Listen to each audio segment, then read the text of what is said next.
Hello YouTube, this is Queen Violet, where it's good to be queen, coming to you with another haul video. And also just shout out to the great Akira Toriyama, the creator of Dragon Ball.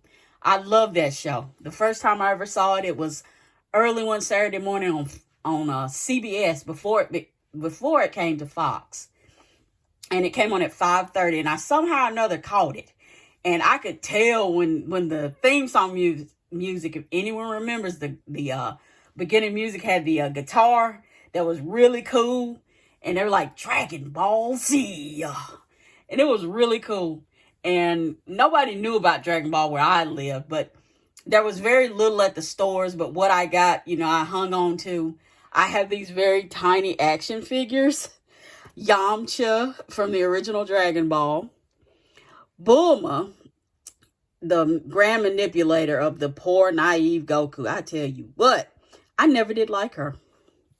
And of course, young Goku. I've had these for a very, very long time. I got these at Walmart. I think I paid $2 a piece for them, but I didn't see anything else there really. Then I managed to get a hold of a yo-yo, and it's never been opened. I got this at Spencer's Gift before they got really crazy, but I picked this up. The saga continues. I mean, I used to love hearing that. What was it? Next time on Dragon Ball Z. The announcer was always epic. But my favorite season was this one. The World Tournament Junior Division. Oh, man, when everybody's going through trying to conceal their power and they're punching the little, machine to display, what their score was. And everybody like just barely tabbing it, just two-fingering it and everything. Not Vegeta. Vegeta gets up there and he don't hold back one bit. Bam! Knocks it down and just blows it up. And one guy like, I'm leaving. He gonna turn me inside out. But it was really good. I really enjoyed seeing Trunks and Goten fight all these poor little children. What was their name? They kept calling them, what was it? Yeah, he said, yeah, maybe I can help you with that hillbilly haircut you got. And their names were Adasa and Adasa. And their mother thought they was like the greatest things in the world. But Hercule, he was up there playing like he had done all that great stuff. And they show like the beginning video of how they thought that, Hercule came, or as they called him, Mr. Satan in Japan, came and saved everybody that day from Cell. And it was like, and so it comes us like Waves and Rocks. This movie is showing to you by Waves and Rocks. And they had everybody in big-headed costumes. And they were like, man, they had Goku in them when they were whooped and everything. You could tell that they was on strings flying around. Cause they're like, man, I'm going to run get that DVD. I'm like, they lying about everything. But everybody laughed about it except for Vegeta and them. They were mad. They were like, man, they know that didn't happen. But it was great. I can't believe he's gone. I mean, I expect him to live many more years. But, we never know, what life's going to hold for us. But he gave us some great, great characters. I mean, no one will ever replace that man. Rest in peace. But, yeah, I love the series. I mean, they were really pushing for it to be kiddie-like. I mean, you could even tell, yeah, VHS tape. It was blue. They were really pushing for kids to get this. But I love that. But let's go ahead and get on to, I got a few things that I had picked up real quick. And one of them is, of course, is the Unicorn Overlord. This is the Monarch version, or pretty much collector's edition. This is for the Switch. And it came with a lot of good stuff. I love the way they did the box. It's like it's got that little wax seal on it. So you get in this. Oh, yeah, I did also pick up some pins from Nice Rice Designs. Check it out.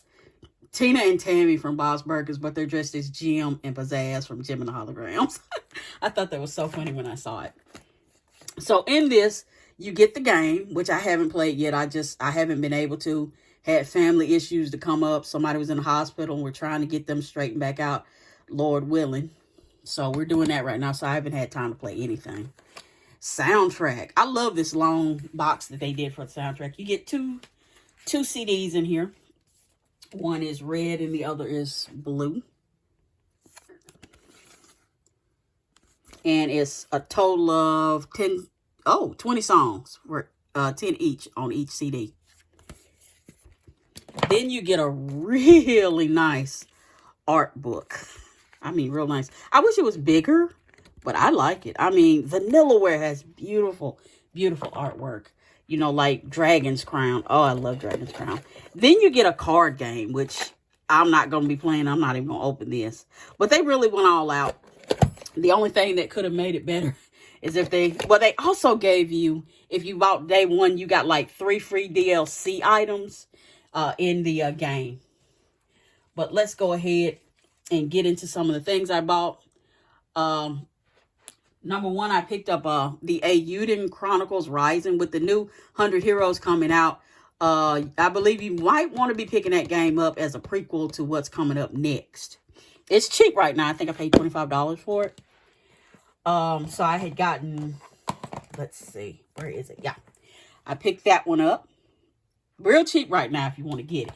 Then I had to make sure to get this. This is getting hard to find on the Switch. The Legend of Heroes Trails into Reverie. So I have all 3 of the Legend of Heroes for the Switch right now. This is the deluxe edition. You get a small art book and a soundtrack. And with the unfortunate demise, you know, passing away of Akira Toriyama, you know everything Dragon Quest. I love Dragon Quest. The artwork was blowing my mind. The first one I ever played was The Cursed King on the PS2, and I still have it. But I'd say get it if you want this Dragon Quest. We don't know when we're going to get the remake of 3. They just dragged me feet. Then I went ahead and grabbed Cuphead. This is also really cheap. I think $25 for it. So I'd grab that if I were you. Oh, they did something really cute in this. They give you a mini comic and like a little card, like a little club card, which I thought was really neat. Then I picked up, finally, The World of Final Fantasy Maxima. I'd be grabbing this. I don't know what it is about some of these Final Fantasy games, especially on the Switch. You know how it is. Once they run out of print for the Switch, you ain't going to see it no more. But grab that. Then I was getting a few DVDs. Not too many, just enough. But I had been wanting X-Men Apocalypse. And I went ahead and picked up The Matrix. All 3 movies on here, plus The Animatrix, which is an animated version of The Matrix, and it's really neat. I really like it. I love The Matrix. I mean, really. It was totally revolutionary. But that is my small, not very big. Oh, I have one more thing. Does anyone remember Dual Monsters? I know someone's going to go, really? Yeah, I had joined the monthly club. You could sign up for a club. And they would send you large posters like this. And it would say, welcome, duelists. And it would be talking about Kajudo Mike and all of that. Welcome to the, look at that. I mean, they really tried to make this official. I wish Yu-Gi-Oh! Would have done this. But they send you like stickers and different things and cards every month. You get something new. And it would be like, they had books. They were really trying to press it. But they just couldn't do it. They send you like cutouts of a Garcado dragon and different things like that, where you could like put it together as a puzzle. But it was really neat. I mean, I wish they would have pressed that for Yu-Gi-Oh, but they didn't. But I mean, Duel Masters was really trying, but they couldn't catch up to the phenom that was Pokemon and Yu-Gi-Oh. But you guys stay safe out there. And don't forget to remember Akira Toriyama and all the great things he's done. You guys stay safe out there. Later days.